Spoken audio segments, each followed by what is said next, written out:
What's going on, everybody? We, of course, have the Dynamite episode. Not much has been drawn over here unless you watch Impact. That's completely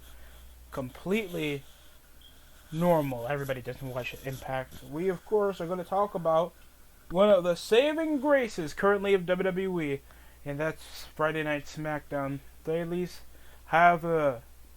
I don't know. Go over the positives real quick before I go over the negatives. It is consumable. 2 hours is enough to subdue a prime product with not that much stars on the show. They have a good main eventer.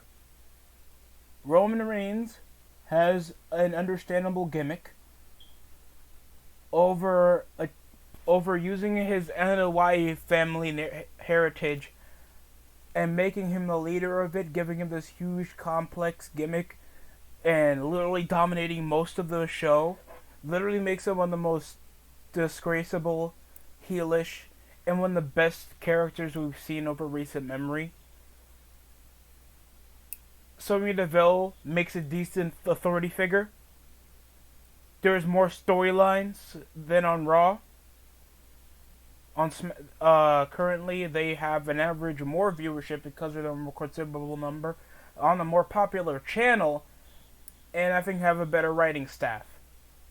And they average better numbers. They averaged on the Go Home show of Elimination Chamber 2.217 million viewers, with the average viewership of only getting a 0.59 over their 18 to 49 viewership. Is that really prevalent to whatever they're trying to actually target?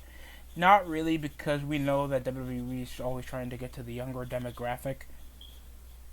But it's more prevalent to go to the young adults and teenagers and actual adults to actually make a more mature product. That's what most fans are getting it. But, yeah. Those are the rest. Here's the negatives. Their mid-card, their main event scene is borderline, gone. They have no star power. Other than Rollins, Daniel Bryan, and Roman Reigns, there's nothing to substitute. Okay, I'm ready for a full calendar of SmackDown. And I can, bring up what the pure star power was, on SmackDown before. We had Eddie Guerrero, Rey Mysterio, JBL, Undertaker, Kurt Angle, Brock Lesnar, and make a full year of storylines with that. I can't figure out what the hell to do with Daniel Bryan, especially over the core fluctuating over Roman Reigns already looking strong with all of them, other than Rollins, because he at least has a history with that can be a storyline. The problem is that both of them are heel. That's the bad part. And yes, I guess you can subjugate that over crossing off a storyline, but I feel like they're just going to bring back the Murphy and Rollins feud or something. Just either than that, they have a declining main event scene. The other thing is shallow tag division. They have no tag division. By God, other than the Street Profits, that's it. They're trying to force teams. Of course, one half of the Usos are hurt, but that would just make the Usos just win belts, and it doesn't feel that well earned. They have Otis. They came from the Heavy Machinery tag team that used to be popular because of Otis and the foil being Tucker. Then they just broke them up for no apparent reason over a shallow storyline involving the Money in the Bank briefcase. And then they have them tagging with Gable, another heel. Don't even know how that's gonna work. And Cesaro and Nakamura, is a really, and with Dolph Ziggler and Robert Roode as the current tag team champions. It's just a mishmash of singles guys tagging with each other with no semblance of a connection or charisma, or at least some semblance of a gimmick, except they're just tag teams for tag team reasons. The women's division is completely bland. I don't mind Sasha Banks, but it's she just can't carry upon its own to actually make an interesting show. It's just bland. Bailey doesn't make up the case. Carmella's okay, but I know they're not gonna have her get over consistently against Sasha and Bailey more. Bianca Belair is great, but she still needs a lot more time to even get fresh into a character, or at least more experience in the ring. They just have a limited arsenal of like even Liv Morgan and Ruby Riott that are just like borderline mid card fodder. It's not like they're terrible wrestlers. I just feel like they're just getting trampled poorly for an unnecessary tag division and just a lack of like any like noticeable women that will actually catch people watching. Another reason, like a lack of a draw, like other than Roman Reigns, what is there really to watch?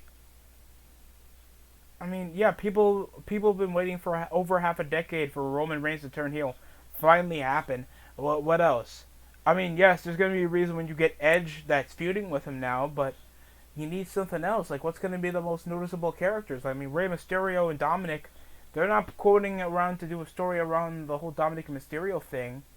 King Corbin sucks.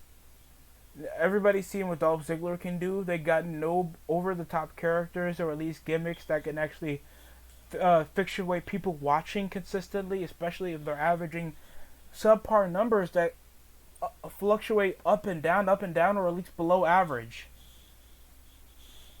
I mean, God, guys. I mean, the first year ratings were like the second lowest until like February 12th. Gotta be kidding me, folks. No, a lack of a noticeable amount of storylines. I mean, we had,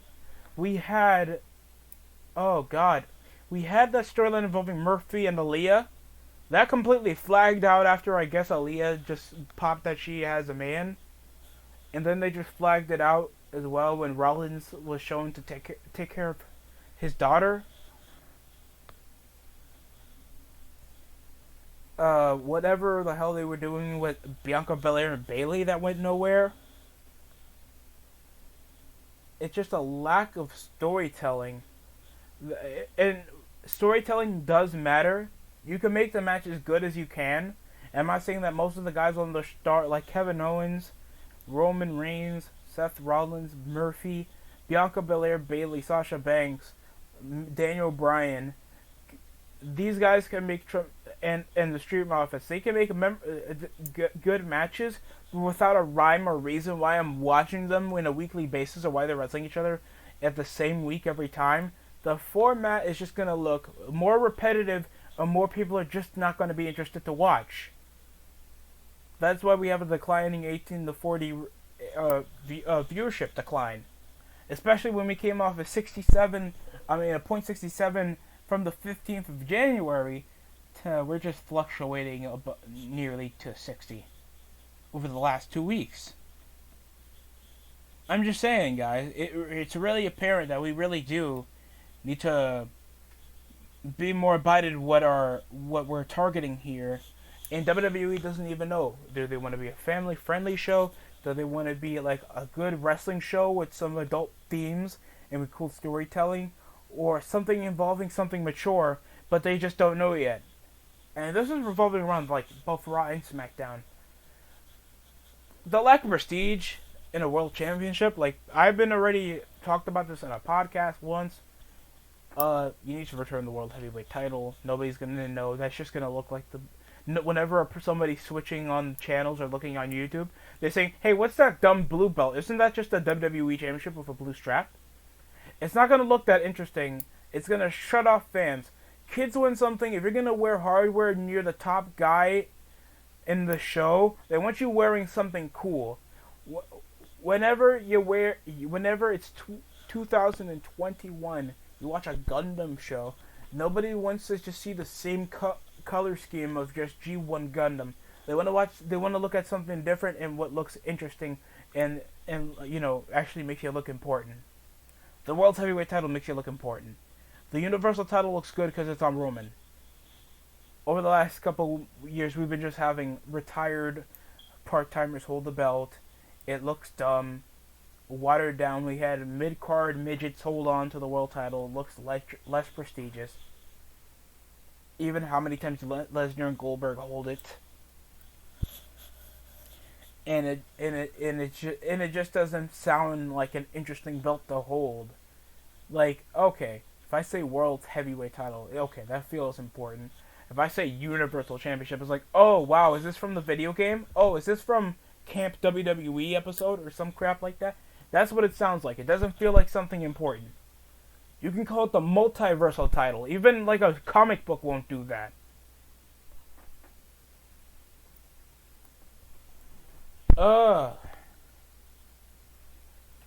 The slim roster is a really slim roster. You'll see Dominic, Miss Ray, Corbin, possibly Gable and Otis, the Street Profits, probably Murphy, Roman Reigns, and Kevin Owens, Daniel Bryan.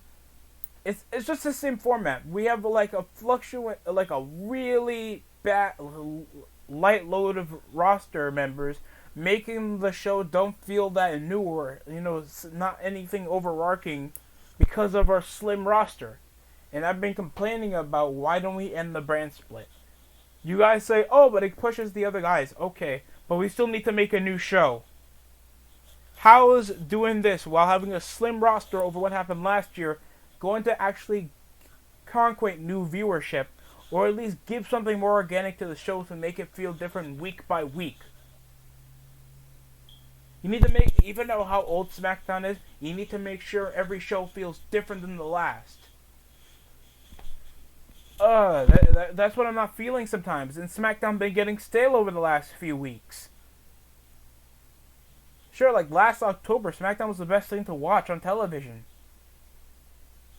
On WWE so far. And now it just feels stale because we know Roman Reigns is going to talk crap. He's probably going to beat the shit out of Roman Reigns again. The tag division is going to fluctuate over the Street Profits. Street Profits are probably going to pass the belts to Otis and Gable. And nothing's going to feel that prestigious of the tag team belts. The women's title is just going to feel like more slimming of like any interest. And the rest of the mid-card is not going to feel like they're actually building up anything. I just feel like it's like any lack of, an organic show that's going to feel overarching. And people can, like, say whatever they want. At least it's better than Raw.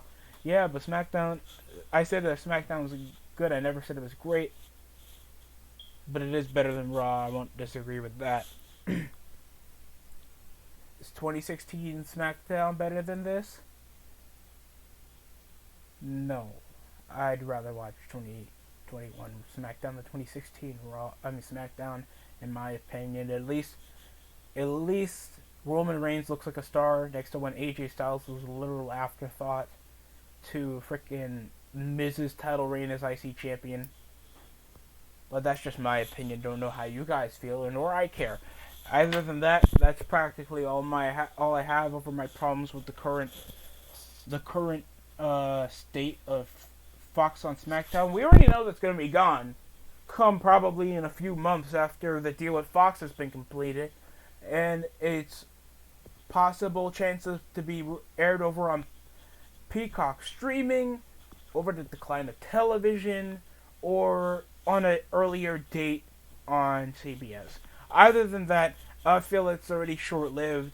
I did enjoy some episodes of SmackDown on Fox, but oh god, it just feels bland. Hopefully they do make SmackDown like a decent B show if they end this brand split, because it actually means that it's going to give more excitement and actually watch the other stars that don't have time to be on Raw, so we actually get interesting storylines. We could actually find a reason to actually see more WWE. Like, we can make a B show. Nothing's wrong with making a B show. Other than that, that's how I feel about the current state of SmackDown. Do I wish that SmackDown gets more stars? Yes, because all I hear is Damian Priest is on Raw, Rhea Ripley's on Raw. Okay, who did we get on SmackDown? Chelsea Green. I like Chelsea Green, but she already got hurt in her first match. There's a lack of any semblance of, growth or youth, or a semblance of what's going to make the show overarching. And that's my problem with it. Hopefully they do something different, or or just end the brand split momentarily, or else I gotta see another crappy draft that's going to give another show the shorter end of the stick for certain reasons, especially with the time gap issue. Oh, it just feels so bad. So that's just my opinion on the matter. Like, comment, subscribe. Hope you guys enjoy the rest of your day. That's it for me.